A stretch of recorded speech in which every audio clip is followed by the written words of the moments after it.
This will be a reading of Joshua. Actually, it's Joshua's Way. I got to change that. All right. I think we got it right here as far as that goes.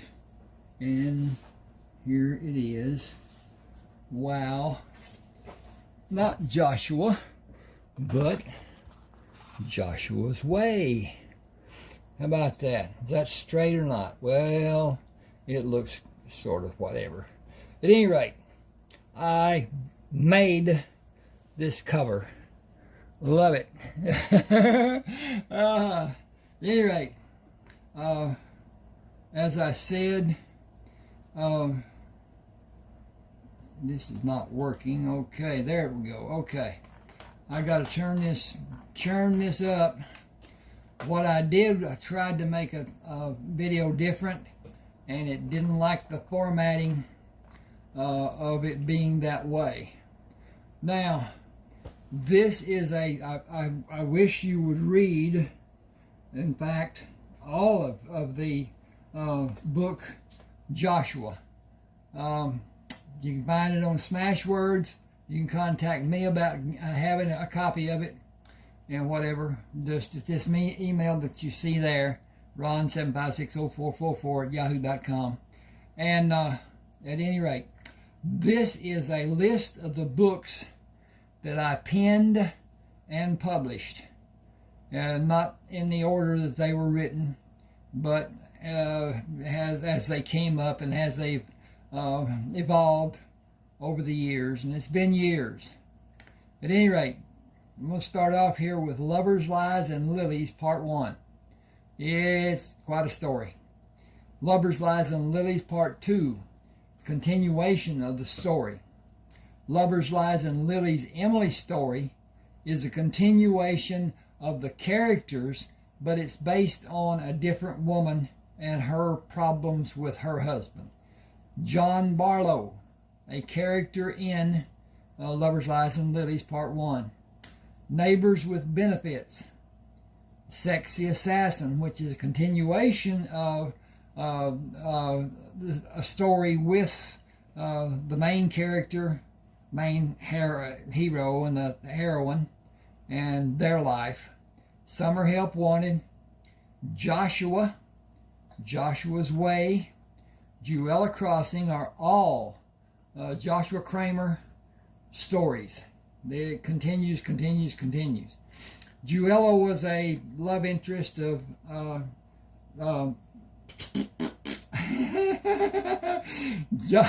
Joshua's second son, Heath, and that.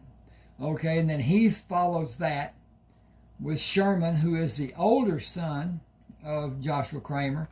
Kinsman Tribe, Part 1, Part 2, which is chronicles actions and adventures and whatever of Cullen Allen. And Part 2, Then Mutual Transitions was the first novel I ever wrote, attempted anyway. Hurricane Bay, Orange County, Rodeo Radiance, Rodeo Reimaged, Rodeo Reunion, Rodeo Reimaged. Those are three that are in succession. Parts of a book, actually, but it's different stories to a degree. Buzzard Shields South, Buzzard Shields America, Buzzard Shields North. Decorated for Duty, Never Too Late, Rayford Coleman, Civil War veteran, Rayford Coleman, Texas cattleman, which is kind of a continuation. Rafe Coleman, Federal Marshal. Has to do with a teenager that Rayford gets set up to be Federal Marshal, and that will protect the people that live on the farm, ranch, whatever, that Rayford owns. And they're not supposed to be there. But anyway, they're not illegals. They're just being bad.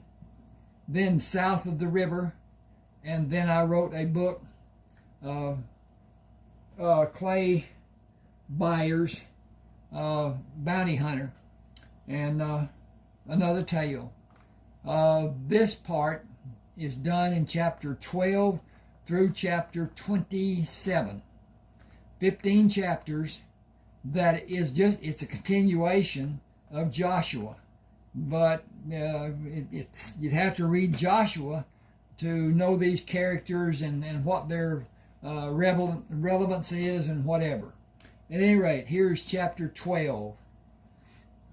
In Charleston, Joshua rigidly stood tall as the tailor measured him for new clothes after Dr. Samuel Butterman had his measurements taken and recorded.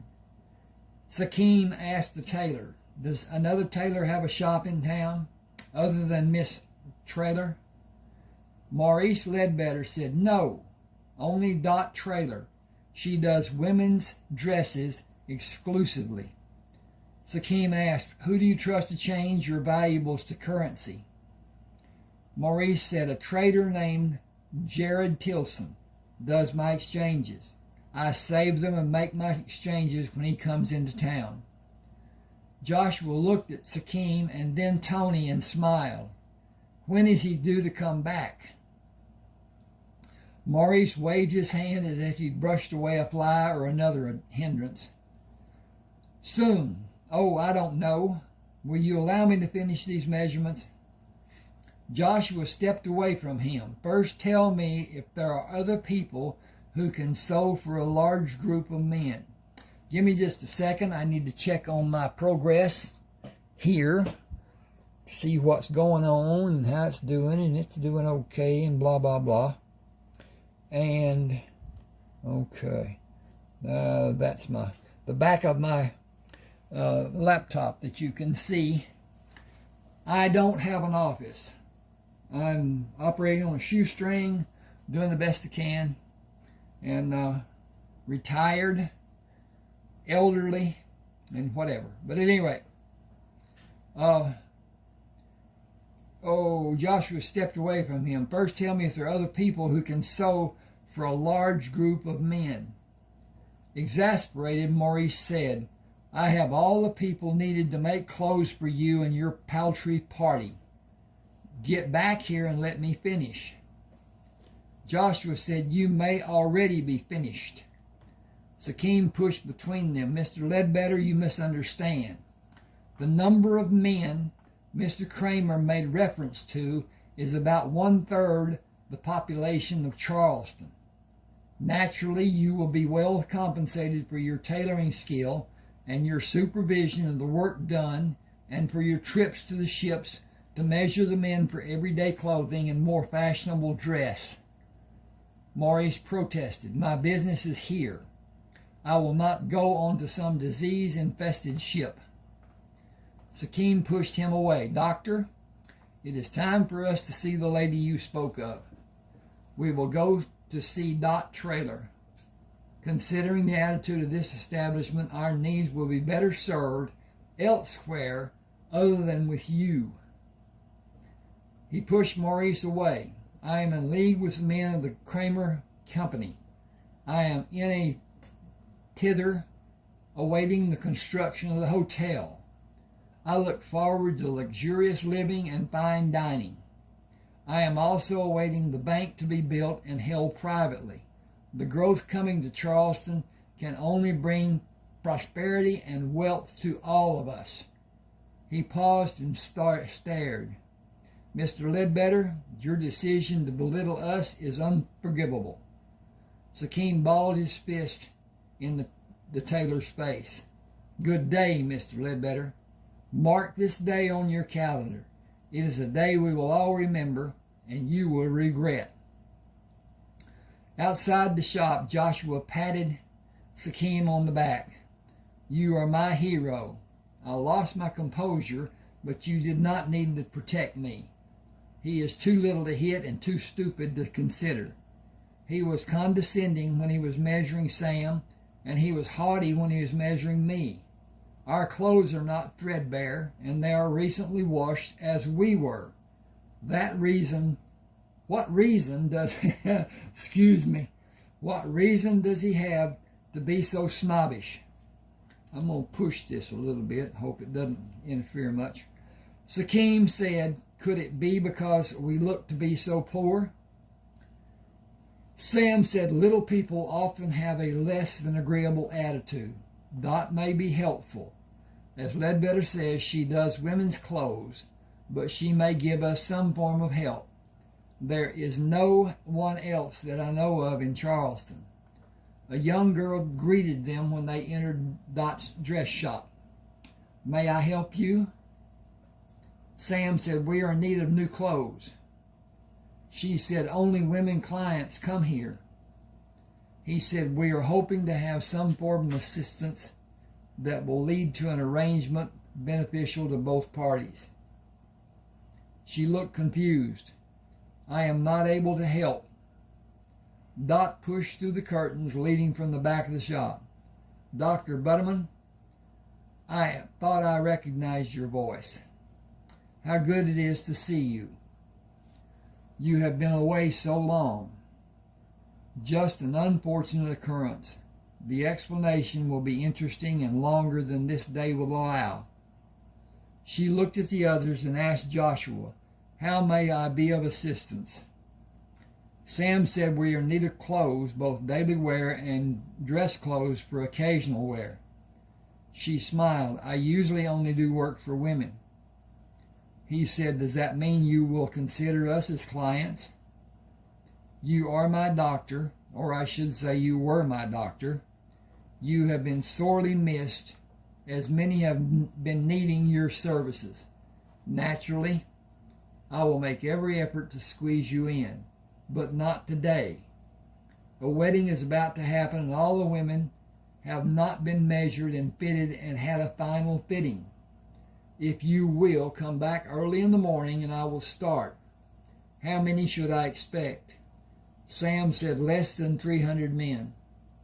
She laughed. Seriously? How many? Sam said, seriously.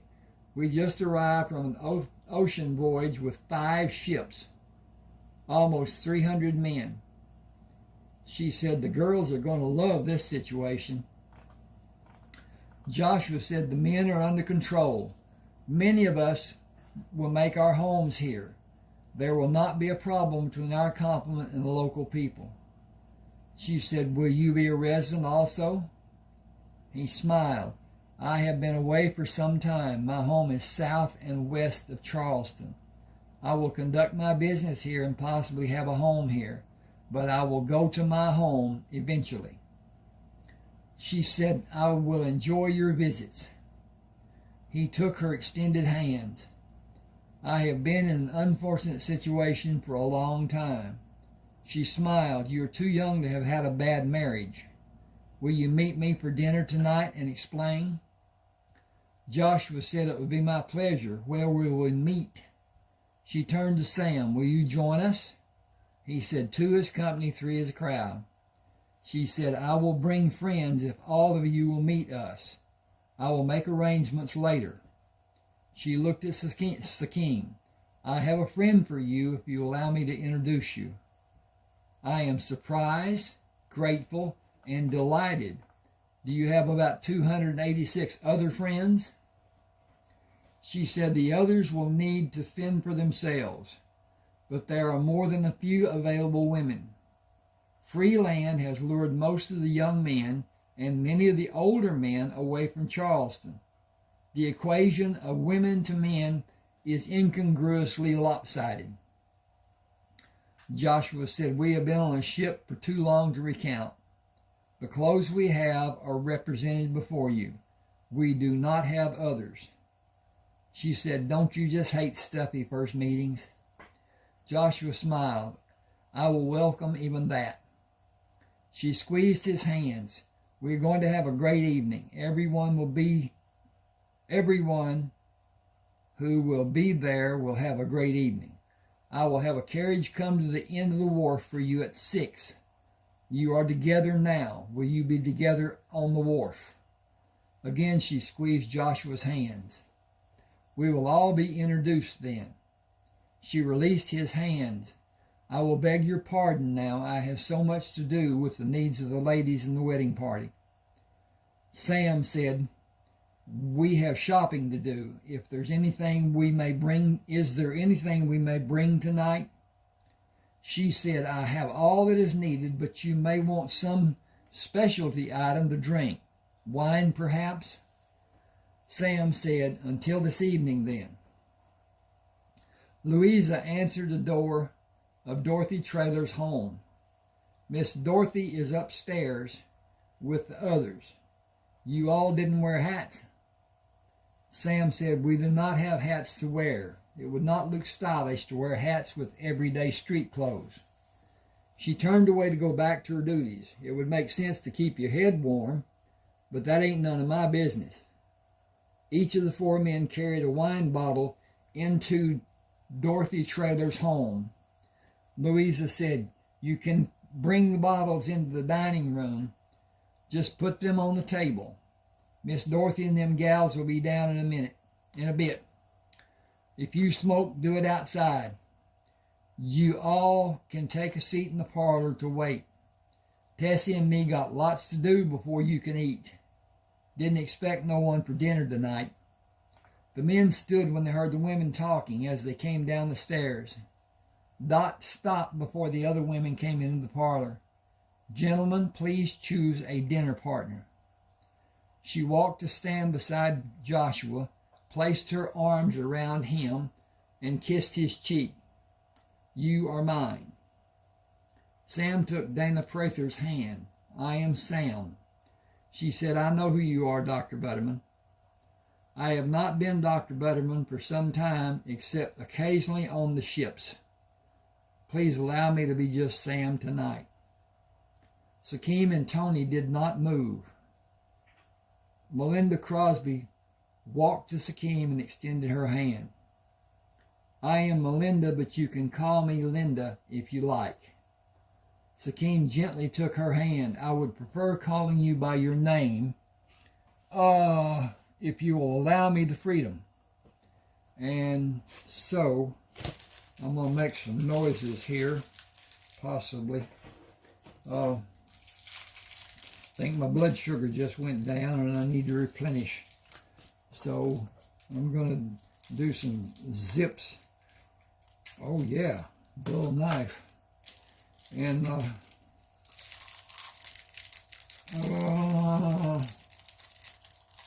well, this isn't working out very well.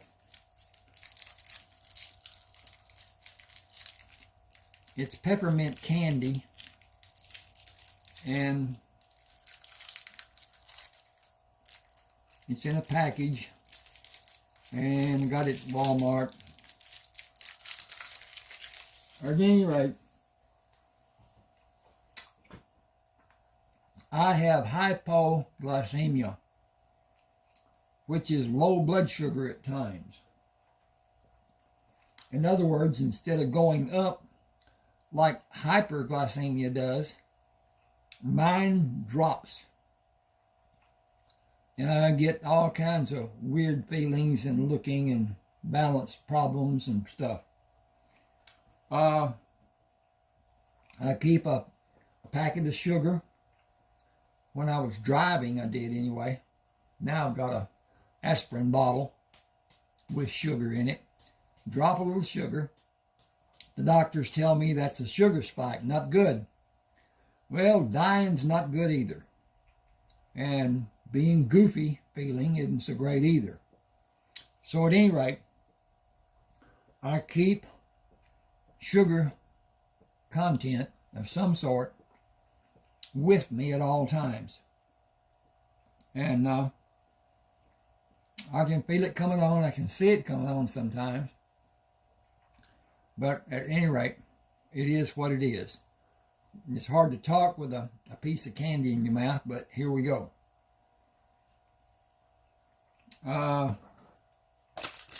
Put that up there.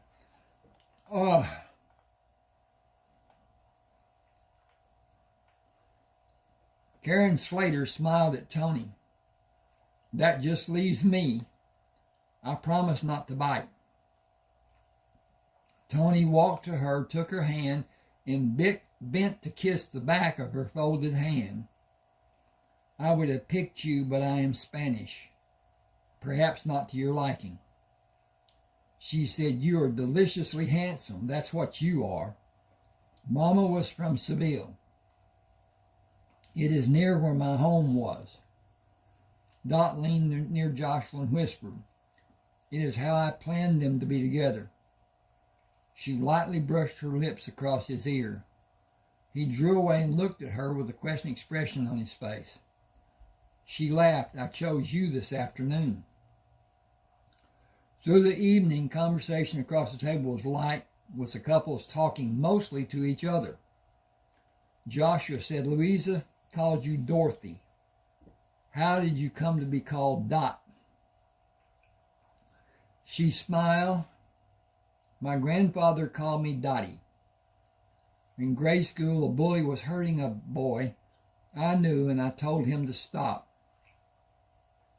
He hit me, and I did everything I could to him other than spit on him. I wanted to do that, but representing myself as a young lady precluded the act. One of my friends commented about the speed of my attack and its finality. Another said I really put an exclamation point on him. The first friend said it was so quick it was faster than an exclamation. It was a period, fast as a dot. They started calling me Dot, and I have been Dot since grade school." Joshua said, "We stopped at Ledbetter's because your shop is known to cater to women. Our experience with him was not beneficial. He made it known he would only take United States dollars. We have not made an exchange. He said a man named Jared Tilson does his exchanges." Dot said, "My cousin." Joshua asked, "Do you know when he will be in Charleston?" Dot smiled, "Whenever he is needed." Joshua said, "Ledbetter act as if your cousin was his employee." "Hardly. Jared is an independent person. It would take a larger business than Maurice has to entice Jared to work for someone. His business is profitable enough for him to be satisfied." Joshua said, "We have precious metals and gems to exchange." "I can do that for you. Gold and silver has a set exchange rate." Joshua said, "We have a large number of men to pay. We need about $200,000. I have a little, but for that amount you will need to go to the bank in Savannah. I have contacts who will pay you to take goods and supplies there. We will only have one ship capable of carrying a load. If we take the cargo that is on it and transfer it to the other ships." She looked puzzled. "Where is the cargo going?" He hesitated. "The cargo consists of items that are considered to be precious." He leaned near her. "Gold, silver, carved ivory figures, and precious gems." "Joshua, I am totally confused." She leaned into his arm and whispered, "Are all the ships carrying treasure?" He dropped his head, moved his mouth near her ear, and whispered, "Yes." She whispered, "Holy Hannah." She sat back in her chair and turned to face Joshua. "That sheds a new light on the subject. You cannot deliver the different cargoes you have on your ships on the first trip or even many trips. That will be more than the buyer will be able to do. I have a warehouse that you can store part of the cargo in until you're able to make enough trips to Savannah. It will need guards to protect it. The warehouse is being used. Is the cargo boxed and protected?" Joshua said, "Most of it. Some of the parts are in open boxes which we can easily cover. Jared can go with you to help dispose of parts of the cargo. He has contracts there, jewelers and traders. You would find a much better market for exchanges of the gems in Cuba." Joshua was intrigued. "We could load one ship with the heavy load and take it to Cuba. Would we have cargo to bring back?" Dot said either coffee or sugar. She measured Joshua's reaction. I will hire your ships if we can come to an agreement. Joshua said, our plan has been to carry cargo to establish a business of shipping. One ship has been rigged with cannon. It will need changes to be done to serve as a freighter. The other 4 had the weapons removed. Ballast. Oh, wow. Let's see how that's done. Hang with me just a second. I need to fix. Ballast in each of the ships. Where the heck am I?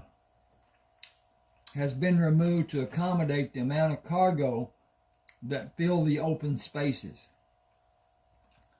Might I suggest hiring it to the government first? The southern waters around the country have been cleansed of pirates.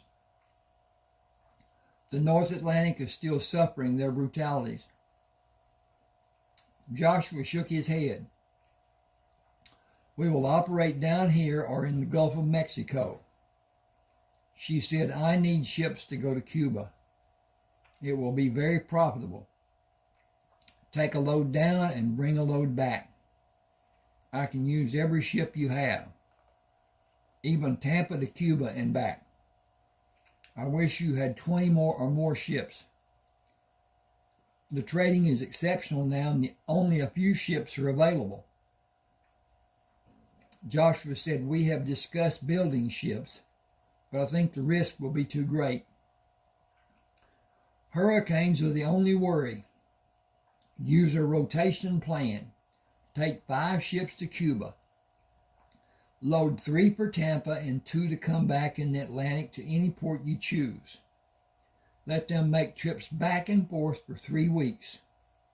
Bring 1 from the west side trip to come home for relief of a few days, and take a replacement for the 2 ships to leave Cuba for Tampa. On the next run, do the same. A different ship will enter the Tampa run, and 1 will come back every week. 4 weeks out and 1 week coming home. When hurricane season begins, run the ships to Texas and back to Tampa. It will be less profitable, but less worrisome also. Joshua said we could even have an extra crew to alternate duties.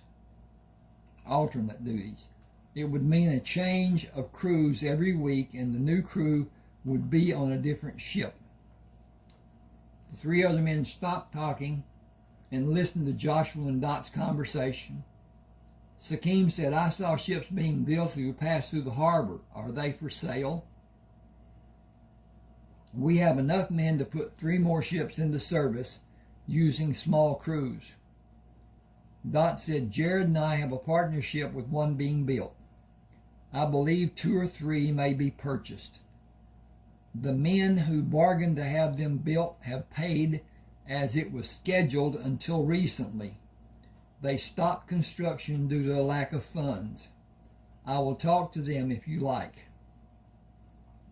Joshua held his hands up as the men looked at him for approval. I am not the boss. I am not the leader. That need ended when we tied up in Charleston. Tony said, who owns the cargo on each ship? Joshua said, we all do. Everyone has a part. Tony waved his hands. Who has stewardship? Joshua protested. I do, but only until the divisions are made. Sakim said, who gets the lion's share? Joshua pointed his fork at Sakim and back at Tony. You both know the answer to that question is a travesty. Tony emphatically stated, we all know what maritime law says about ownership of anything gained on the seas after it is known to be lost. You are the owner of 5 ships and their individual contents. all of the contents, which includes the crew. What you give will be determined by your benevolence. What we allow to be given will be determined by our pride and discretion. We have done very little to earn more than we have already received, and the increase will be for labor done. Your actions saved every man still on the ships and those sitting here now. You will not be allowed to take liberties you do not deserve. Giving us part of the profits is only for our being a part of the friendship. Is friendship. We will not allow you to reward us as a matter of friendship. It was not a partnership as it all began, and is not a partnership now. Sakim scowled and pointed his finger at Joshua to silence his protest, his response. Woo! Dot sensed the tension between the men. Is everybody ready for wine? Excuse me just a second.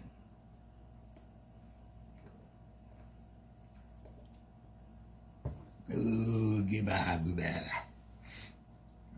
Refreshing. A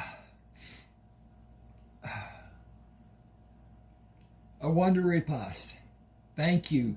The bottles are all corked and the individual wines are each a different and delicious drink. He took a corkscrew out of his own engineering from the pocket of his pants. May I do the honors? This was made for me a long time ago, and for the longest time it hung around my neck. It has the distinction of being the only one in this world, as I added the leg for the fulcrum after it was given to me by the man I employed to make the screw. I employed another man to make the leg and the rivet I joined them with. Simply twist the screw into the cork. Place the leg on the top of the bottle and pull the handle in the opposite direction, on the opposite side. Effortlessly. Tony, will you pour? Tony stood. Please take a glass when it's filled and pass the empties to me. I wondered all through the meal when we would dispense with the water and have the wine. Dot said sobriety was the prerequisite for the evening. Business is not finished, but it will be shelved for the rest of the evening if everyone agrees. Tony poured another glass. Everyone agrees. He looked directly at Joshua. Dot asked, is an arbitrator often required to the meals you three share? Joshua and Sakim laughed. Sam said, thank you for not including me. Tony held his...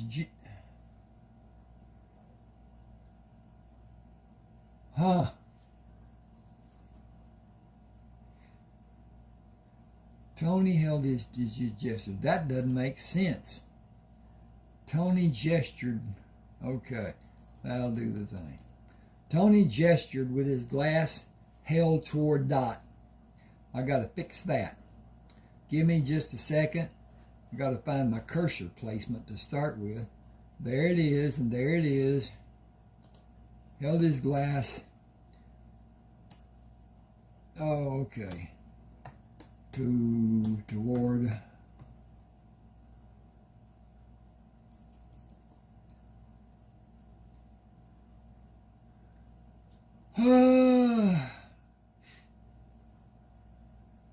Held his glass out toward Dot and pulled it back to drink a sip. The bitter gestured with his glass. Oh, okay. Whatever. Joshua held his glass up and almost whispered, we are family. Dot said it might serve everyone best to make everyday clothes by making standard sizes of small, medium, large, and extra large. With a large purchase of denim tomorrow, my people can start sewing pants. Joshua, will you choose people you consider to be in the large category and measure them for a standard size? Inseam and waist size is all that is needed.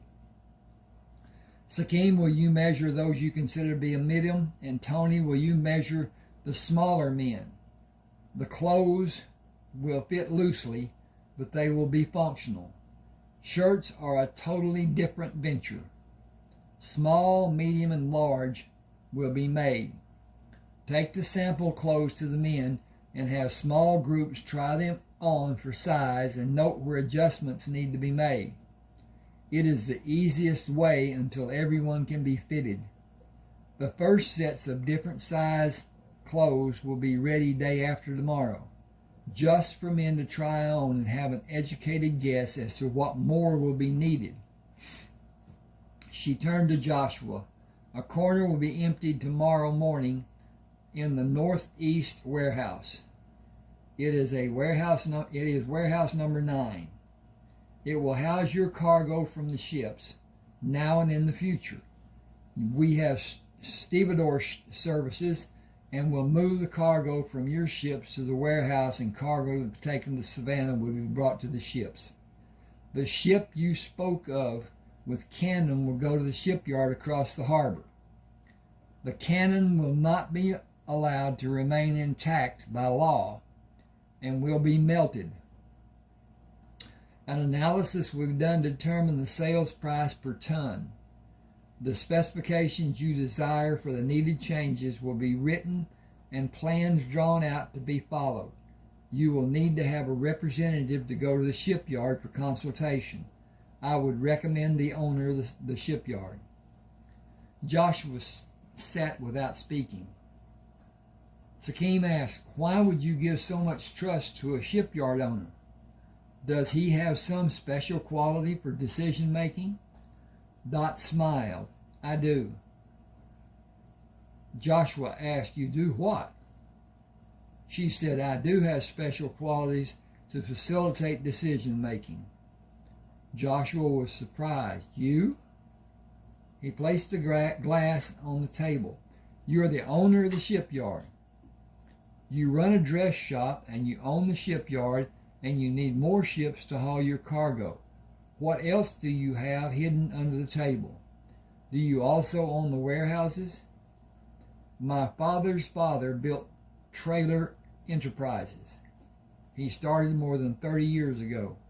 My father was not a very industrious man. He had deep psychological problems, and he did not relate to other people. I do not mean he did not relate to other people well. He did not relate to other people in the slightest manner. My grandfather cared for me after my mother died. I know more about running a shipbuilding facility than any woman alive, and more than most men. The 3 ships I told you about are yours to purchase whenever you may want to do it. Fabrications and constructions have been completed, but the men who contracted their construction are no longer with us. I cannot buy them, and neither can anyone related to me. I cannot ever be in a partnership with the purchaser. It is a standard rule in all of our contracts.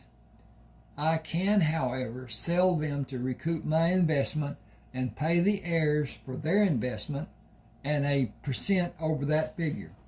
The heirs owe a good deal of money to the shipyard for a myriad of fees. I have the dress shop because I have competent people, including women, who supervise the internal workings of the shipyard for me, and I enjoy the life I have, dress shop and all. I run the shipyard and all my holdings with my presence. I will have a place for the 3 of you if you desire it. I doubt that you will, so there's no need to court you." She pushed back from Joshua. "I saw a beautiful man walk into my dress shop today, a man filled with self-confidence who has a gentle touch and a giving heart. 3 others were with him, truly superior men. I had a desire to know all of you in the most intimate ways possible for us. My friendship and my hand out to each of you is a beginning. I asked you here for the purpose of friendship. Business interrupted the beginning of that process. I am truly sorry for that. I'm afraid the reason I asked you here will never come to fruition for me. Dr. Butterman, Sakim, Tony, the women you are sitting with are totally innocent. They came as my friends and had no part in the business that came to light. I am a fool for allowing it to progress to the point of it being a matter of contention between you. I can only apologize. If you will all excuse me, I want to go to my room and mourn my loss, feel sorry for myself, and just cry. Joshua gently placed his hand on her knee. May I come with you? You are not angry with me? He said I could kiss you, but I have never kissed a woman. I have no reference for starting. She put her hands on his cheeks and gently pulled him to her to kiss him. She quickly pulled away and looked down at her hands. All is not lost? Joshua said, far from it. It can never happen. She smiled as teardrops fell onto her hands. Okay, that was the first chapter. I'm going to take a little break here and see what's what. And it's getting late here. And doodly. Okay, that's not bad. We'll do another or two or whatever. My head's doing swimmy stuff. And I should have sugar with me, but I don't. So I'm doing this and making it better, I hope. That's a hope and hopefully a promise, but nothing has come to fruition yet. But anyway, I'm going to get my mouth stuffed. I may still be able to talk, but it will be slurred. Okay, Joshua stood with Sakim on the deck of Leucothea. That's a Greek god the ship was named after. Enjoying a mug of tea. We will be in Savannah Harbor tomorrow morning. Unload, make the exchanges, load, and get underway to Havana. You must do as you see to be needed with selling the gems, but the gold you are paid must be pure. We have the names of the men who will go aboard the galleon to assess the value of the gems each of them will purchase. Jared knows many of them to be honest, but also businessmen. You will need to use your best judgment about watching the buyers during the time they are assessing the value of the gems. I am confident you will be up for the challenge. We will spend 4 days in Havana, 4 days on the ships. We'll sail to Tampa to begin the runs back to Havana and again to Tampa. One ship will break off from the routine second trip back to Havana, and one of our other 3 will take its place.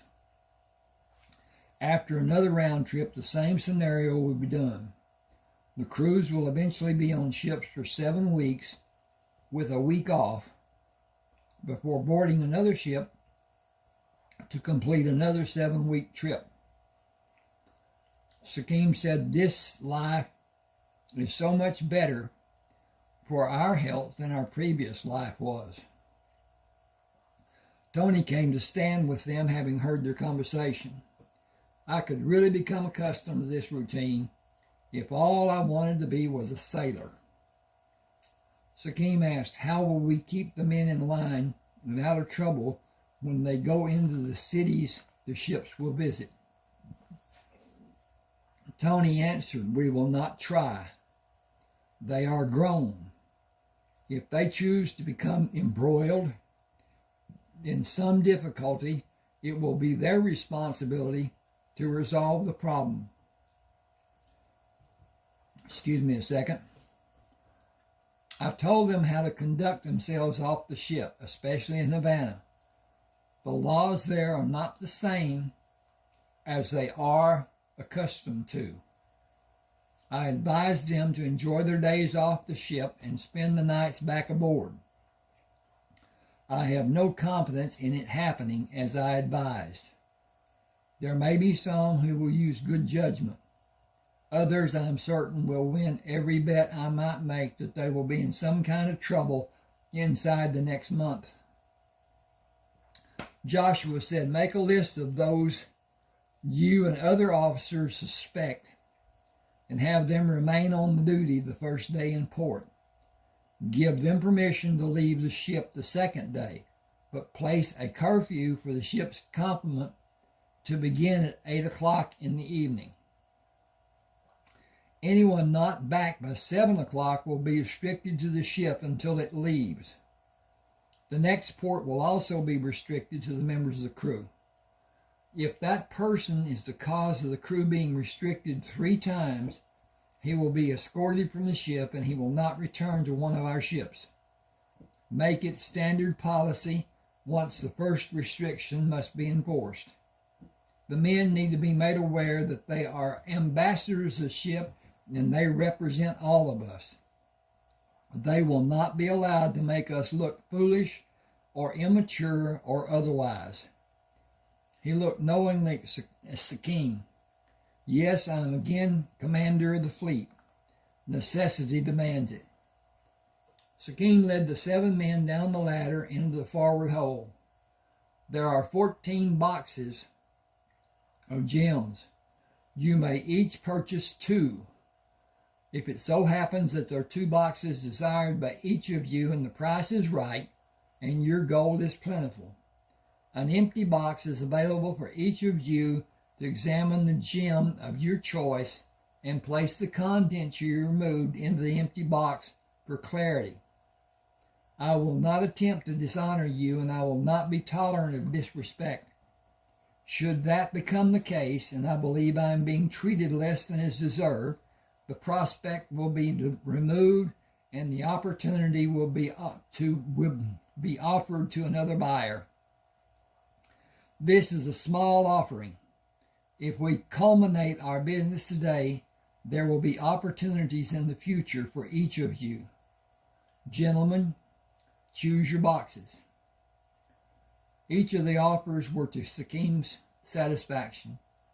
You may now have your men come to hoist the boxes to the deck, and you may join your men to take them off the ship, or you may come with me to further our business on deck where 14 boxes have been placed. They are out of sight and guarded. Make your examinations and come to me on the main deck for further business if you're able. If any one of you needs more time to make arrangements, we will conclude our business until tomorrow afternoon. Is that acceptable to everyone? Each man agreed. Sakim continued, these boxes contain only diamonds. If you are not interested in purchasing them, kindly stay with me. We will have coffee while the others examine the boxes. Each man said he would decline having the coffee to look at the diamonds. Sakim said, each of you have been assigned a number and your number is assigned to the boxes. The diamonds have been appraised at below market value. Because you have been so fair with your initial purchase, each box will be yours for the amount written on the paper of each box and with an additional 10%. Please follow our men who will take you to the diamond boxes. Sakim made tea and waited. Carlos brought a man to Sakim. He enjoys a game of drop 2 or 3 diamonds and pick them up to deposit a part in the box and keep a part in his hand. Then use his empty hand to rummage through the gems and deposit the stones in his pockets. He is good with his execution, but clumsy hiding the loose stones. He said he was not satisfied with the quality of the stones and wished to leave. I believe that more than 50 stones are in his possession. The man looked to have lost his color and seemed to be on the verge of having a heart attack. Sakim said, "You will be searched unless you desire to forego the embarrassment and place the stones you have hidden in your clothing in the box Carlos has in his hand." Sakim looked at the other men who were brought to witness. The man took stones from 2 pockets of his jacket and 2 pockets in his trousers. Sakim reached into each pocket to be certain each was empty. "Carlos, search him." The man turned and raised his hand to strike Carlos. Sakim grabbed his collar and jerked him backward to trip him and allow him to fall onto the deck. He placed his foot on the man's neck. "If you wish to die, simply resist and I will push my foot through your throat. Carlos, finish this nasty business." Carlos found a hidden pocket in the man's coat with diamonds and a hidden pocket in his trousers, also having diamonds. Sakim pulled the man from the deck, ran him to the rail, and threw him into the water. "I am not certain if he's able to swim. If one of you would like to save him, feel free." He started toward the bow. "Our business is concluded. Please tell the harbor master we will leave, and the loading schedule to be done on our ships will not be loaded. Please tell your people we will not come back." He moved to stand beside the officer of the day. "Good day, gentlemen." One man said, "It was not our deception. We have done nothing wrong." Sakim chewed his lip and stood at his full height with his fist balled. "If one of this ship's crew comes into your town and murders one of your people, will any of the others be welcomed?" The man said he would be a stranger. His action would be a crime, and we would protect ourselves from other crimes happening. Sakim said, "You all witness his deceit and his attempted theft.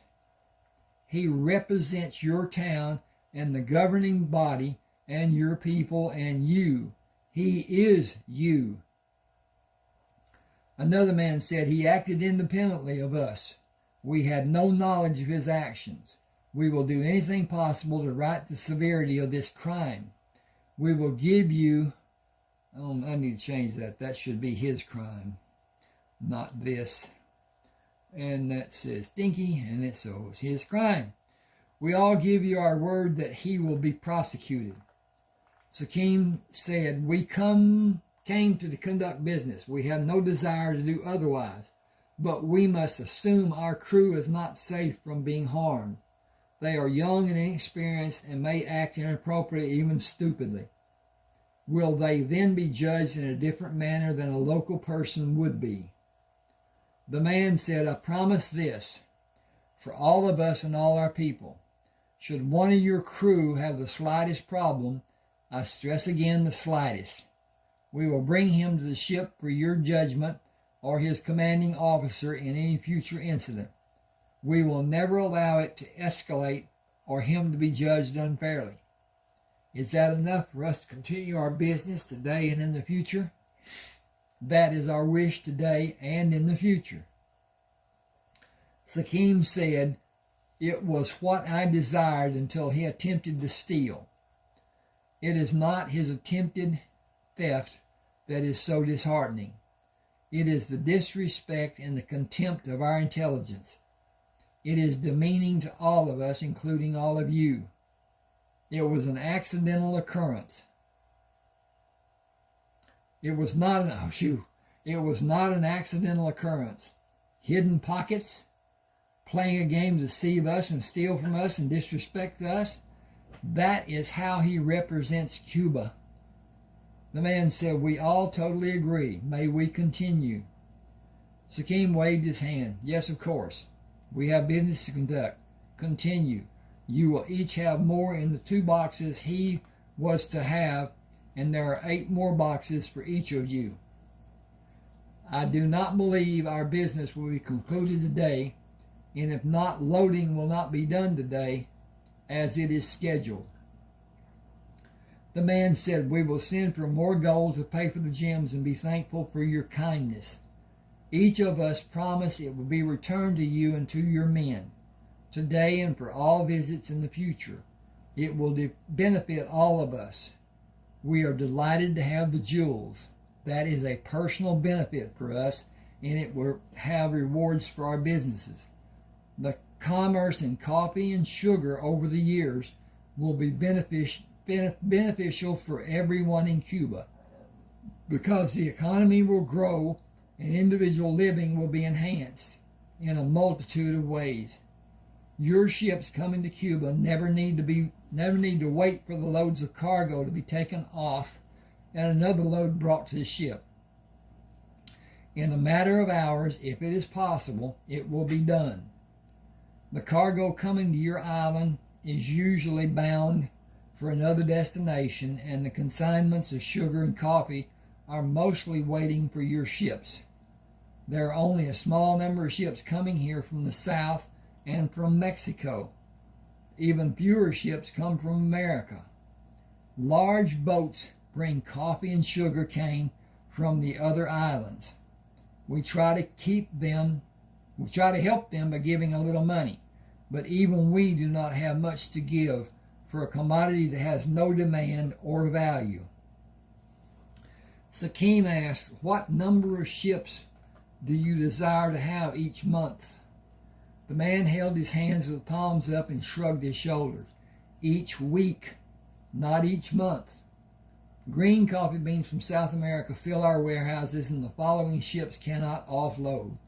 They either wait or they leave and dump their cargo to have the load they take back. Consignments to Florida sit waiting for ships to take them there. Our sugarcane crops are sometimes not harvested because there are no ships. The war and the pirate ships have practically eliminated ships from the north of this area. America is building and the economy is growing stronger each day. People are going to America by the boatloads, and it is pushing the commodities market to its limit.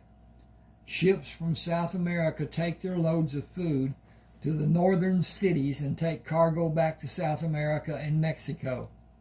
Cuba and our associates suffer from lack of ships to service our needs. Sakim asked, will our development of a shipping business be protected?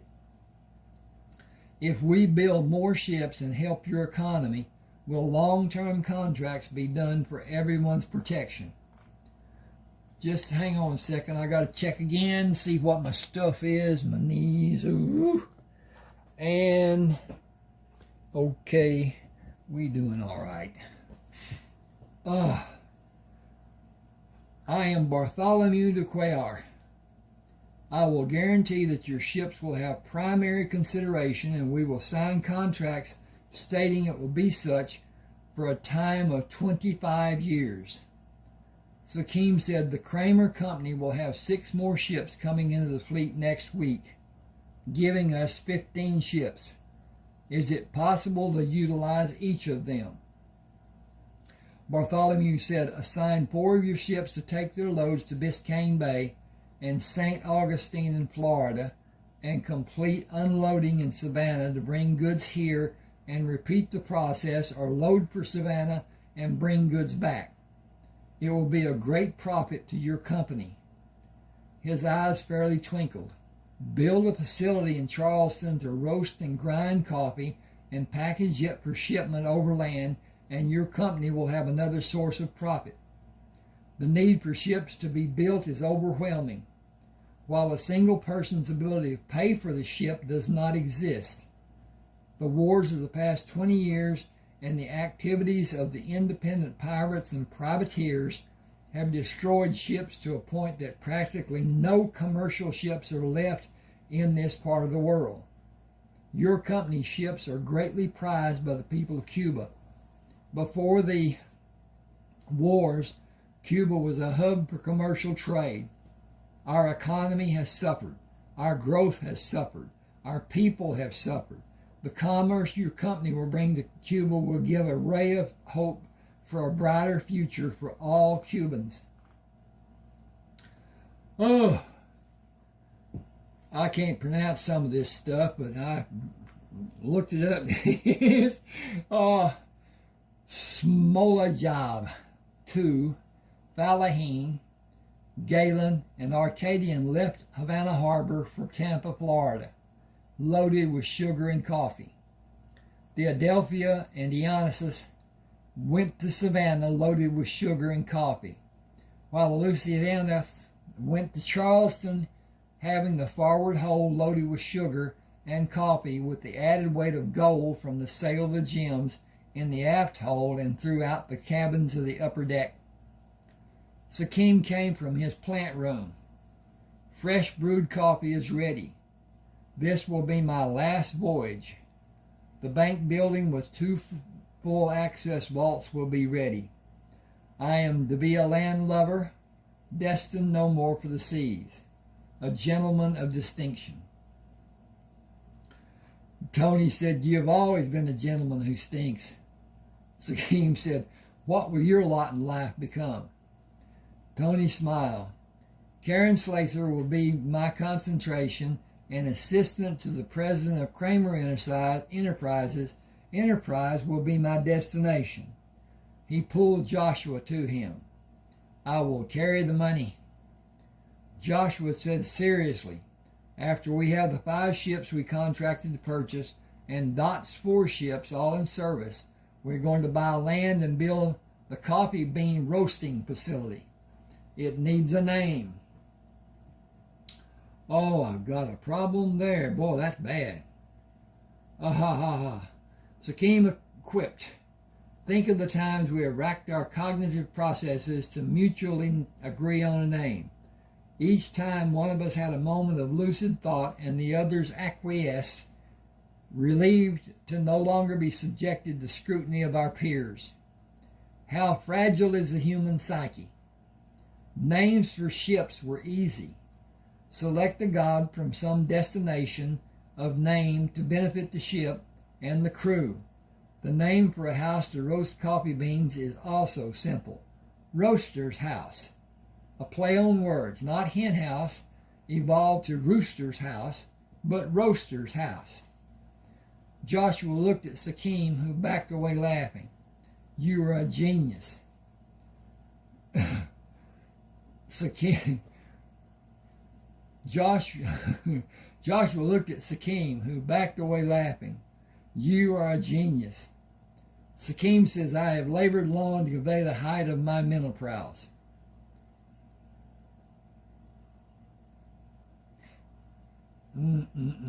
Okay. Joshua said, "No, I'm serious. That is a brilliant name." Sakim looked at him in awe. "Quit making light of my suggestions. It was a joke." Joshua said, "I'm not making light of your anything. Roaster's House it is." Sakim bent to look at the mug Joshua held. "Did someone put something in your coffee?" "I need to look at this. Wow. Why'd that come up? Okay. All right. Did someone put in it? Tony said, "Really? It will convey to the buyers what is in the bag or whatever container the roasted beans are contained in. Coffee will be printed on the container, but others will have the distinction of a different and unique name. It will represent coffee in their minds when they think of their roasted beans." Sakim said, "You cannot be serious. Just stop. It was a joke and a poor one at that. Roaster's Choice would actually be a quality name for the ground coffee beans." Joshua said, "Roaster's House exemplifies the process. Roaster's Choice will be a blend of coffee beans from Roaster's House." Okay, got to have some, get a process going here. And hit that little jewel right there. Okay. Sakim shifted his weight. "If you are truly serious, roast the beans and package them, and grind the beans and package them also. The military men and other individuals have no means to grind their coffee beans, and so they chop them with a knife. If the store which they buy from does not have a coffee grinder, it is difficult to contain the fragmented beans as they are being split. Roaster's House will only have roasted beans, and Roaster's Choice will be ground roasted coffee beans. Drop the name ground coffee beans to simplify the name to a single word of designation, coffee. It will outsell all the others and force the other producers to also grind coffee beans. Taste of their coffee will be the difference. Our processing will remove more than 87% of the bitter bite normally present in other producers' end product. Roaster's choice will be favored by the people as it will be the first ground coffee beans ready to be purchased. It will also remain foremost in a buyer's mind. Instead of some other coffee, they will ask for roaster's choice from habit. When men buy, they do not want to wait in line to make a purchase, such as waiting for the beans to be ground and waiting for the teller to process the sale. Give them the opportunity to reach for a container of our coffee and go to the teller and plop down the cash. Our own stores selling coffee beans and ground coffee beans, augmented by canned goods and groceries and meat, will be a smash in the large cities. Sell a small net to sift the grounds from the liquid coffee. Attach it to the coffee container and add the price or allow the store owner to sell one individually. Joshua said, "I'll be too busy to arrange the sales. I'm going to commission Jared to find a printing press and bring it to Charleston and set up a printing shop. Send out advertisements to customers and possibly begin selling our ground coffee in the large cities along the coast of the United States and the territories. I believe a roasting facility built in Mobile for distribution of roasted beans and ground coffee beans around the Gulf of Mexico will be a lucrative business. The idea for a strainer of the boiled coffee is without a doubt ingenious, but cloth will not last with hot coffee being poured through it. Metal will last. A metal screen formed into a cup with a handle of wood attached with a metal collar over the connecting wire to add strength to the wood. Again, Jared is the answer for the job. We need to place him under contract on a retainer basis." Excuse me a second. Oh.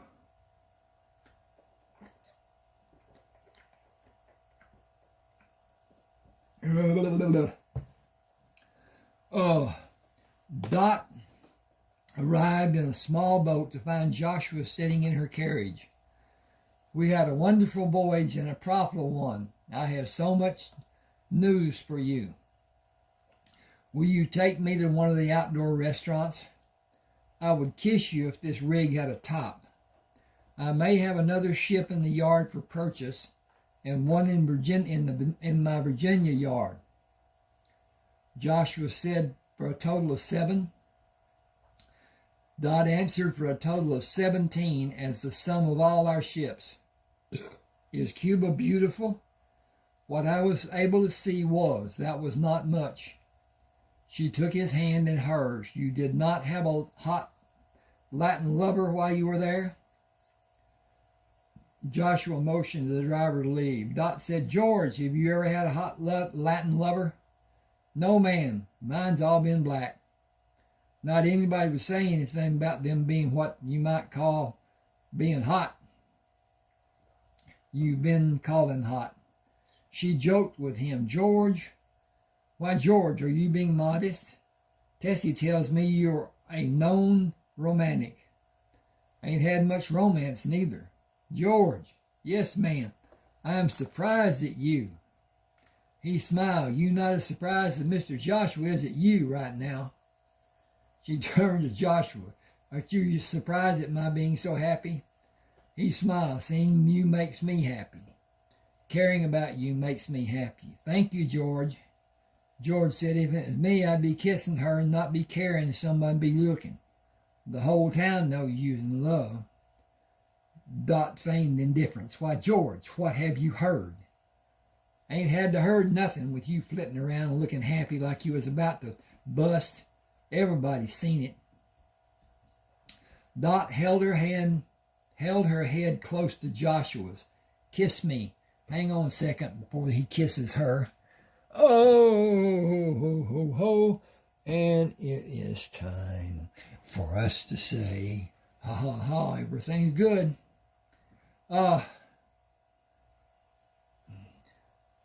Joshua turned her around with her feet up in the seat and pulled her to him in a warm kiss. I could hold you here forever. She kissed him lightly. I am in heaven. George chuckled and whispered, Gonna be having a baby coming soon. Joshua asked, George, what do you think of having ground coffee beans in a sack to be bought from a store? George said, I likes my coffee, but I can't have near as much as I want most days. Miss Dorothy, Tessie be grinding them beans for you, don't she? Yes, she does. Joshua has asked how you would like to be able to buy coffee beans already ground and packaged for you to open and boil your own coffee. Never mind if you can afford to or not.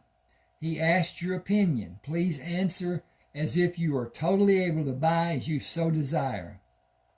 You mean like I had money to burn? She said, exactly. I guess it'd be right handy.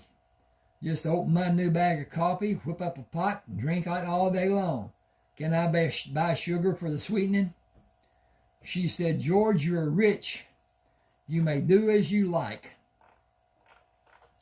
Oh, all right then. I'm going to buy lots of my coffee in case I can't get no more with all those other rich people taking it away from me. And I'm going to buy plenty of sugar, too. Get me 2 or 3 sugar jars. She lightly kissed Joshua. Is that the response you desired? He looked at her questioningly.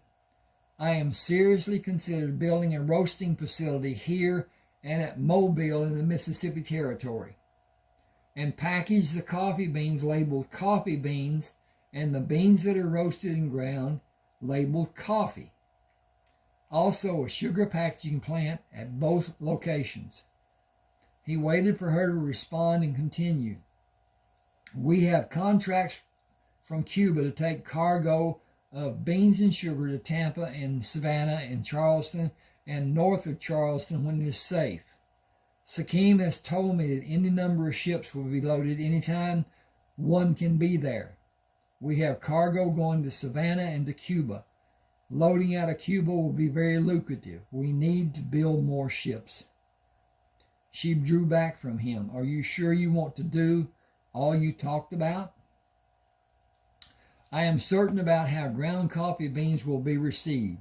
It is lightly toasted to remove moisture and ground and in final stage lightly roasted. Smooth to drink, great tasting coffee. It will be easy to transport and people will pay to have the convenience. It will have a shelf life of several months without spoiling. It will be profitable, and I think about it. Sugar is in a protecting bag. Yes, I am sure. Also sure I cannot do it on my own. I want to start by hiring Jared. We need a printing press to print the advertisements of store owners to be made aware of the available products. It will be good to have orders before the plant is operational. I want to build the roasting facility starting tomorrow. The roasting plant needs to land. Needs land. The roasting plant needs land for it to be built on. Dot said, I know the... Hang on a second here. I gotta fix this. I won't remember to do it later. There it is. Okay. Now, I'm going to come up here and click this button right here, and click this button right here, and click this button right here, and click this button right here. And I got that where it won't ever go back. I know the owner of almost all the available land around Charleston. George chuckled. Dot ignored him. How much do you expect to pay for land large enough to house a roasting plant? She pulled back and turned around to sit beside him. You do not have the first idea, do you? You need to hire a manager to tell you the whats and the wherefores. We need Jared. George, send Jeremiah to get Jared. We'll eat at Bertha's and wait for you. Yes, ma'am. Won't take me long to find Jeremiah. George left when Dot and Josh were seated outside Bertha's restaurant. Dot ordered for both of them. There are plans to be made. First order of business is to build a house for the workers to sleep in. A sawmill and mules and saws and wedges and axes and wagons. That is just to have boards to build the houses for the slaves to live in and build the 2 hotels you need for the men in the cook houses to have food for everyone 3 times a day. Then you need the logging crew to have enough wood cut and piled and covered to keep dry before it goes into the pit for heating the roasters. The roaster shelter cannot be ventilated or you lose needed heat, and the men will need to work in shifts of only a few minutes or you will have a bunch of wilted black men. The roasting units rotate. I've got something going on here. Okay, what is that? Oh, print layout. They are loaded when they are elevated and unloaded when they are dropped down. That gives facilities more heat for the men to contend with. The beans are ground and put back in the roaster. After the grounds are judged to be finished roasting, they are removed and spread to cool and then moved to an area to be placed in bags. We need the latest, modern, bigger, and heavier roasters that will be available. Someone will be required to go to Pennsylvania and have them manufactured to your specifications. Joshua said, I think Jared will be the key. Place him as president of the new company. Allow him to organize the operation, and I will go to Mobile to organize that operation. Tampa is a market of its own, but those shippers are not roasting beans. They have beans roasted in Cuba and shipped to them to be sent to their customers, or they ship green beans for their customers to do their own roasting. All of it is done on a small scale, with the customers grinding their own roasted beans. I wonder if many of them even know the process, or if they grind the beans after roasting. If they do, they will not have a pleasant flavor. The brewed coffee will have a rancid or burnt taste. I do not have the experience needed to corroborate that fact. It is only what I have been told and experienced. Okay. And IENCED. Okay. Is that correct? That seems correct. Okay. Okay, I'll come over here and tap that, and tap that, and tap that, and tap that, and come back down here and read. Dot asks, can you hire someone to supervise the mobile operation? I will only buy the land and make the original purchases and set up the logging operation and build the quarters needed. I will only be gone from here for 2 or 3 weeks each time. 4 months should be enough time for it to be made ready. I will come back from time to time. She took his hand. But I will miss you so much, and I will worry about you down in the territory with that lawless bunch of vandals. Joshua smiled. I have never been there, but I have assurances of my safety. You can come with me. I would be delighted, but I can't leave. I have too much to do. I cannot bring myself to trust anyone to be loyal and do as I want done. I had a man at one time. He stole everything he could pick up and carry. Joshua said, I may have advantage over him. He would be afraid of me because he did that to me. I would find him and kill him. Dot looked at her hand in his. I did. You killed him? I shot him 3 times because my gun only had 3 barrels. That was 5 years ago, when I was 22. If I trusted someone to supervise my business, he would not work for me. I might kill him too. Seems to be how men think. You are 2 years older than me. Tongues are going to wag. They will be saying, I married you for your money. She laughed. They will all know you have plenty of money of your own. They will be saying, the crazy woman is robbing the cradle. He gently squeezed her hand. Let them say anything they like. I'm going to marry my best friend. Hang on a second, please. I got to look at this again, see what time and all this stuff, and do I need to do more? And yeah. Okay. I was asked to do a longer video. Longer videos, as a matter of fact.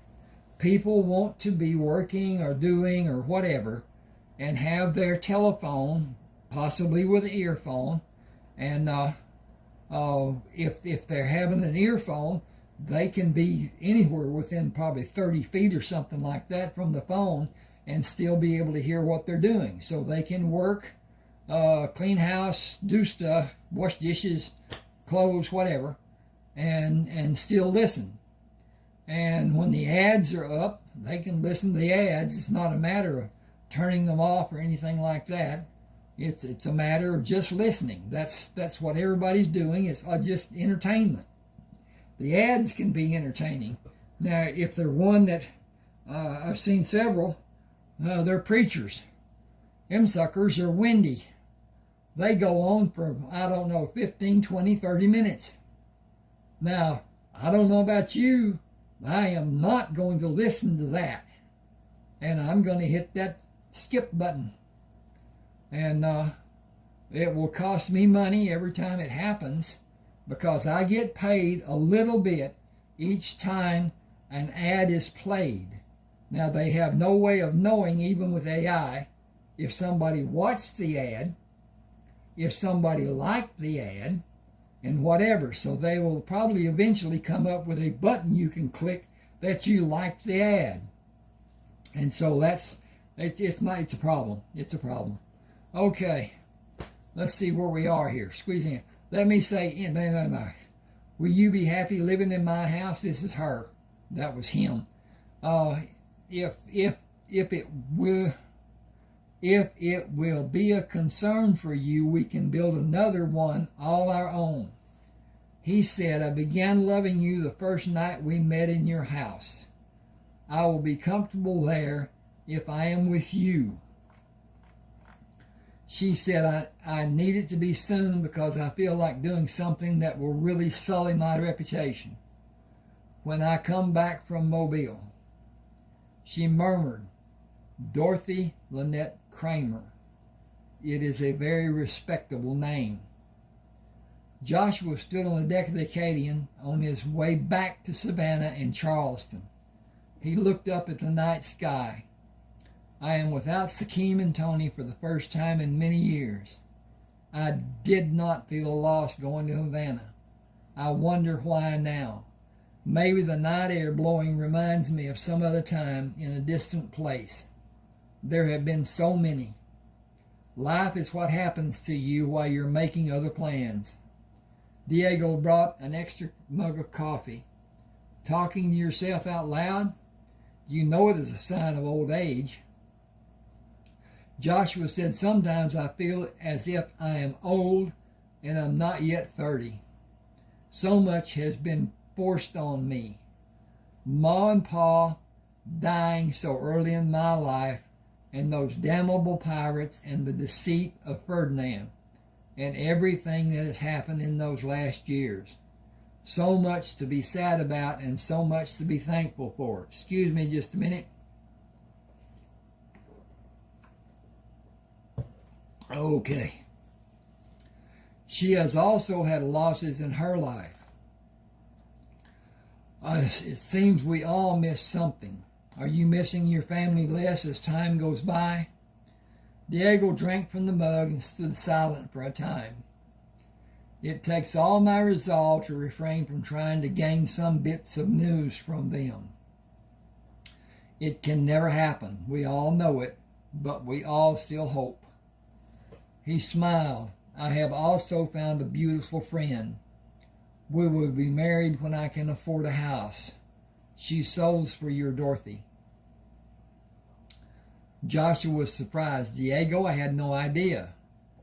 You have money in the bank. You can have a house built. 2 months from now, when you return from your next voyage, who will we build the house for?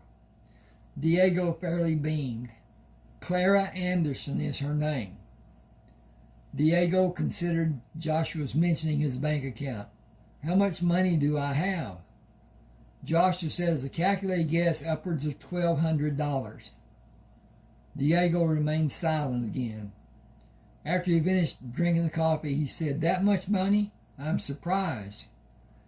Joshua said, you and all the ship's crew may be happy to learn that the length of time away from Charleston will be reduced. We're going to have more ships in the next 2 months, and it will give a few men relief. Crews who want to continue a longer time at sea will have a choice by signing a crew list for a certain ship and choose along with the other men how long to be gone. Longer outings also mean an addition to their money, but the sacrifice can never be calculated. Joshua looked into the night sky. I miss Sikkim. Diego responded, I do too. Got a break here. I'm going to take a break. Thank you.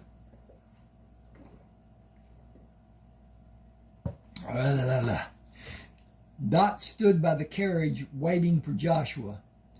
As he stepped from the bow to the pier, she ran to him. I will not endure this heartache again.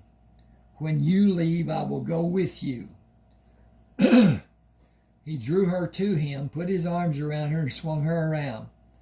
I am not going anywhere for the next 2 hours. Will you fill them for me? She laughed and looked to see who might hear. Filling is almost all I have thought about since you left me. We should already be married. He turned to look at Diego. Will you be my best man? Diego bowed. I will be honored. Joshua took a ring box from his pocket. Will you marry me? Dot jumped into the air and threw her arms around his neck. You know I will. He placed her back on the pier. Now? She grinned. Absolutely. She looked past Joshua. Clara, will you be my bridesmaid? I will be yours. Clara said, I am anticipating a question from him at almost any time. Dot said, I am not talking about any time. I'm talking to you about right now. Without looking, she said, Diego, I need a ring. Dot said, you can use mine for the ceremony. I will get it back afterward. She hugged Joshua and pulled away smiling. This is forever. Are you sure? I have never been more sure about anything as I am now. I want you and I need you for so many reasons. I physically ache when you are not near me. I am not able to fully concentrate without thinking of you. The whole time I was in Mobile, thoughts of you and the little things I remembered about you kept pushing into my mind. I wonder if... Joshua stopped walking. No, it is not wondering. That statement is not right. I believe I will not know soundness of thought until all my questions concerning you are resolved in my mind. That cannot happen unless we are together and I am able to learn what our needs for each other are. There are so many tiny aspects of my needing to know you. I do not have words to explain. When you're not with me, I feel a part of me is missing. I need to mentally join you by knowing how you are and what you are, and every little question will not be answered until I spend time with you and able to know the real Dorothy Lynette traitor Crammer. You will not be the same person after we are married. I will not be either. Ma told me when I was a child how being married changes a person. She said it happens without fail, even in a good and beneficial way or a bad and detrimental way. I believe we will make each other better. through caring for each other and supporting each other.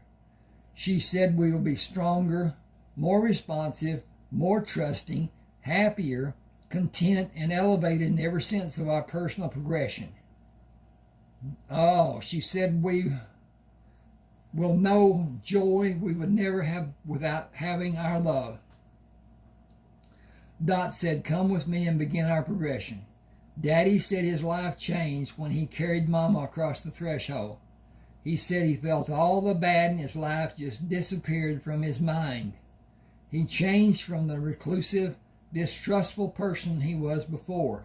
His thinking changed forever, and he became a better man. He felt he had his missing helpmate, and he would always have a better life with her helping him. Mama told me he was able to function after they married, as he had not done before.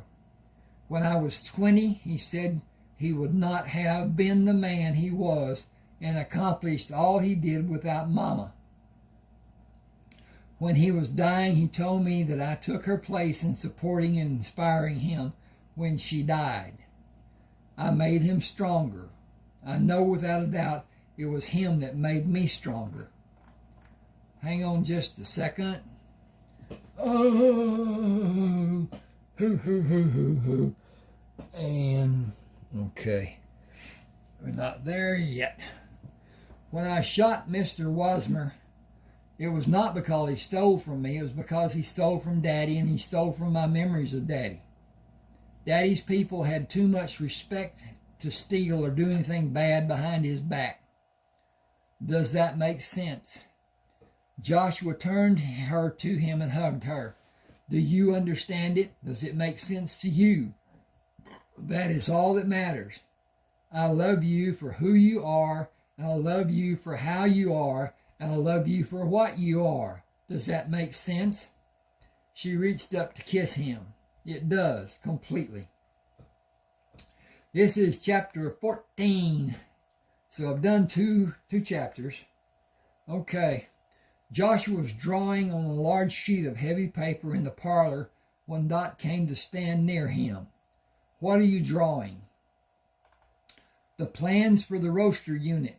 It has the shape of Mallet's mortar, but the opening is smaller to allow the heat to be retained longer and the contents to be dumped quickly. It is circled with gears to turn it and an arm to elevate it away from the skirting, which will direct the heat up to it while it is in the normal down position. Once it is elevated and the opening is lowered, the beans or the ground beans will be dumped into a pan with wheels. I have written the instructions for making the cooling trays and done drawings for them. He moved the papers to find drawings for the other items needed. This is the drawing for the drive gear. This is the grinding unit. This is the bellows. This is the house for the roasters. You can see it has sides, but it is open near the roof with hinged doors to be closed while the roasters are heated and raised to allow fresh air to circulate. Dampers to be opened or closed will be installed in the roof to pull air out of the building.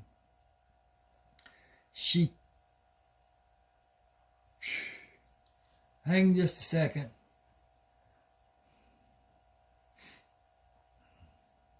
I've got to find the doggone cursor. There it is, someplace right there.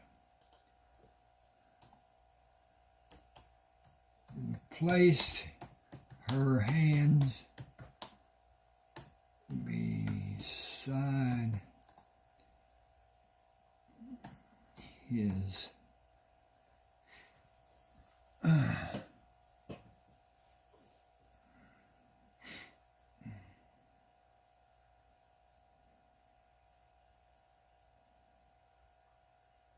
She placed her hands to hold